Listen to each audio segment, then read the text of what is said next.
नमस्कार दोस्तों, मैं दीपक शर्मा अंग्रीश आपका स्वागत करता हूं द लीगल चैम्बर में। अब दोस्तों, आज की वीडियो में हम सुप्रीम कोर्ट की साल 2024 की बिल्कुल लेटेस्ट जजमेंट आप लोगों के लिए लेकर आए। और जजमेंट ये खास इसलिए भी है क्योंकि इसी एक सिंगल जजमेंट में रिवेन्यू रिकॉर्ड, जिसे म्यूटेशन, दाखिल खारिज, जमाबंदी बोला जाता है, और साथ में प्रतिकूल कब्जा यानी कि एडवर्स पोजेशन लॉ, इन दोनों कानून के बारे में बात की गई है कि किस तरीके से एक रिवेन्यू रिकॉर्ड दिखाकर अपना संपत्ति पर कब्जा स्थापित किया जा सकता है। काफी इंपॉर्टेंट जजमेंट है, हर एक व्यक्ति को यहां पर देखनी अनिवार्य है।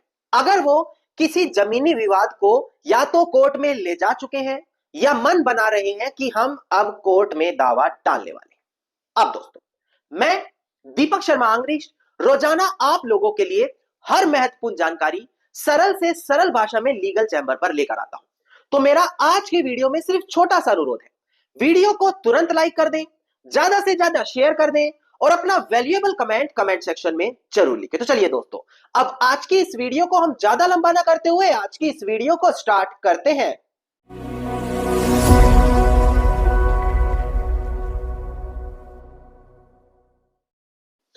अब दोस्तों, सबसे पहले वीडियो की स्टार्टिंग में मैं कानून की थोड़ी सी डीप जानकारी आप लोगों को दे दूं ताकि आपको समझ में आ जाए कि आखिरकार कानून कहता क्या है। देखिए, लिमिटेशन एक्ट 1963 ये एक ऐसा एक्ट है जो समय सीमा निर्धारित करता है। किस चीज की समय सीमा? हर चीज की। जैसे कि अगर आपको किसी से पैसा लेना है रिकवरी सूट के लिए 3 साल की समय सीमा, अगर आपको ईजमेंट राइट चाहिए 20 साल की समय सीमा। इसी प्रकार से अगर कोई संपत्ति का असल मालिक है और उसकी संपत्ति पर किसी ने कब्जा करके रखा है तो उसको समय सीमा के भीतर ही अपना कोर्ट के अंदर दावा डालना पड़ेगा।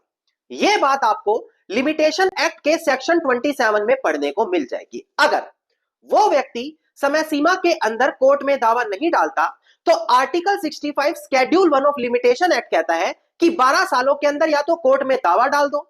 अगर कब्जा करने वाला 12 सालों से ज्यादा समय तक कब्जा कर लेता है तो ऐसी कंडीशन में जो प्रॉपर्टी का मालिक है उसका अधिकार खत्म हो जाता है, वो कोर्ट में दावा डालकर अपनी संपत्ति खाली नहीं करा सकता। अब आर्टिकल 65 कहता है कि 12 सालों की समय सीमा है, पर सिर्फ 12 सालों तक कब्जा होने से काम नहीं बनता। Karnataka board of Waqf versus government of India साल 2004 की काफी बड़ी जजमेंट थी, जहां पर 3 चीजें बताई गई: नेक्वी, नेक क्लेम, नेक प्रिकैरियो। ये जो मैंने तीनों टर्म्स बताए आपको, ये लीगल टर्म्स है। अगर इनको सरल भाषा में समझना चाहें तो ये कहते हैं कि जो कब्जा किया जाएगा लगातार 12 सालों तक होना चाहिए, बिना किसी रोक टोक के होना चाहिए, एक्सक्लूसिवली तरीके से होना चाहिए, एक्चुअल तरीके से होना चाहिए, और जो प्रॉपर्टी का रियल ओनर है उसके होस्टाइल में जाकर, होस्टाइल से मेरा मतलब है कि प्रॉपर्टी के रियल ओनर की इच्छा के खिलाफ जाकर संपत्ति पर कब्जा किया गया हो। अगर प्रॉपर्टी का मालिक आगे से परमिशन दे रहा है कि आप प्रॉपर्टी पर रह सकते हो तो वो प्रतिकूल कब्जे के दावा गलत हो जाता है। इसीलिए हमेशा ध्यान रखिएगा, पोजेशन होस्टाइल में ही होना चाहिए। अब दोस्तों, यहां से आपको समझ में आ गया कि किस तरीके से प्रतिकूल कब्जे का दावा किया जाता है।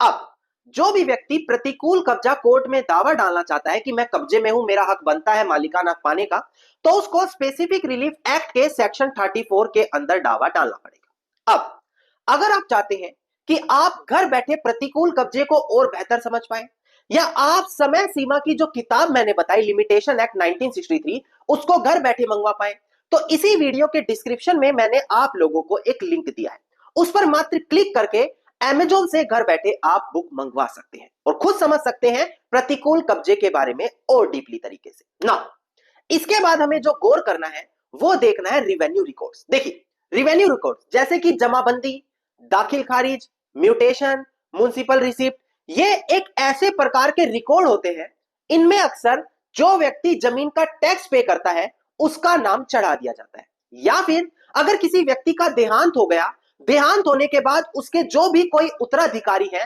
उनका नाम उस संपत्ति पर चढ़ा दिया जाता है।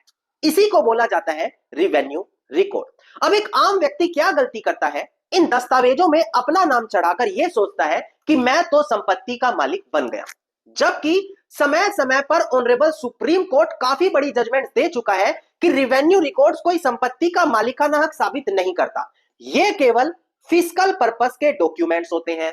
फिस्कल पर्पस का मतलब होता है जिसका नाम दस्तावेजों में आ रहा है, यह माना जाएगा कि वो व्यक्ति संपत्ति पर अपना टैक्स पे कर रहा है। नाउ एक लैंडमार्क जजमेंट ध्यान दें जहां पर यही बात दोहराई गई।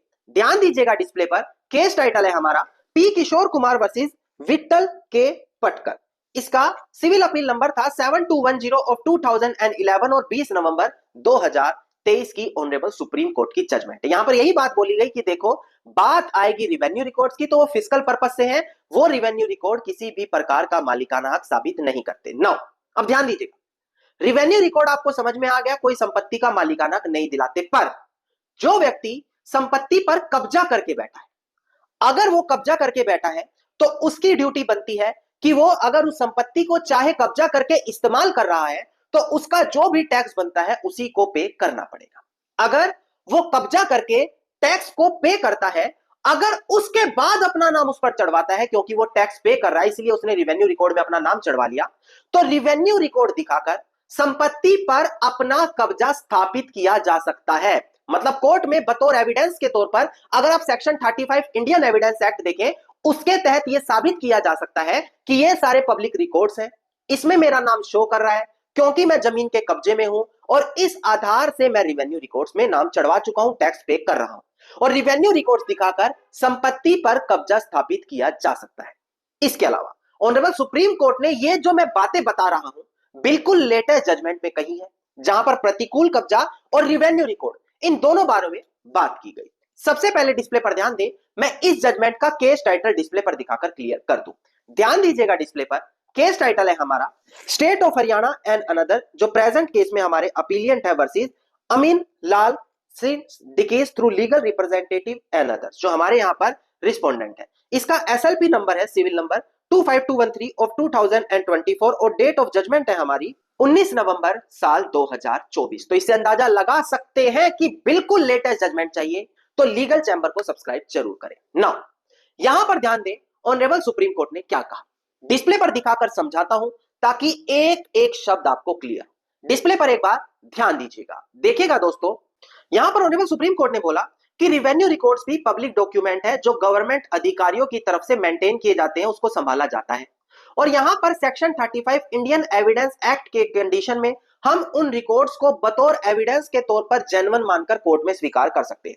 यहां पर यह भी बोला सुप्रीम कोर्ट ने कि यह बात सच है कि रिवेन्यू एंट्री रिवेन्यू रिकॉर्ड से कोई मालिकाना साबित नहीं कर सकता, पर अगर कोई पोजेशन अपना कब्जा स्थापित करना चाहेगा तो इसका एविडेंस यानी कि रिवेन्यू रिकॉर्ड्स को कोर्ट में दिखा सकता है। और साथ ही साथ कितनी बड़ी बात बोली है कि अगर वो ओनरशिप भी साबित करना चाहता है तो कोई और एविडेंस को साथ में रखकर ये रिवेन्यू रिकॉर्ड्स भी दिखा सकता है। मतलब कि दोस्तों जैसे कि आप कोई sale deed, gift deed, will, वसीयत इसको साथ में रखकर रिवेन्यू रिकॉर्ड साथ में सबमिट करें ताकि ये बोले कि देखो इन कागज से मैं मालिक बना हूं, मालिक बनने के बाद मेरा नाम रिवेन्यू रिकॉर्ड्स में आ गया है, तो ये चीज साबित होती है कि मैं ही इसका मालिक हूं। इस तरीके से कोलैबोरेशन करके मतलब दूसरे एविडेंस को साथ में लगाकर आप रिवेन्यू रिकॉर्ड से भी ओनरशिप कोर्ट में साबित कर सकते हैं, ऑनरेबल सुप्रीम कोर्ट ने साफ बोला। अब प्रेजेंट केस के फैक्ट समझिए। प्रेजेंट केस में क्या होता है, प्लेंटिफ की तरफ से कोर्ट में दावा डाला जाता है।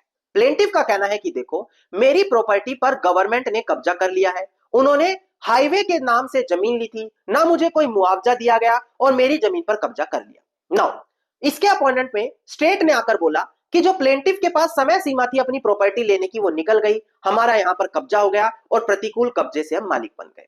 ट्रायल कोर्ट ने स्टेट को साफ मना कर दिया, जी नहीं आप कब्जा स्थापित नहीं कर सकते। पर यह मैटर आगे अपीलियंट कोर्ट में गया, वहां पर स्टेट के पक्ष में फैसला सुना दिया कि वो प्रतिकूल कब्जे से मालिक बन गए। फिर यह मैटर आगे अपील होकर ऑनरेबल हाई कोर्ट के सामने गया। ऑनरेबल हाई कोर्ट ने फैसला पलटकर जिस व्यक्ति की जमीन थी उसी के पक्ष में फैसला दिया। नाउ जो गवर्नमेंट ऑफ हरियाणा है यह अपील के माध्यम से ऑनरेबल सुप्रीम कोर्ट के सामने आई है।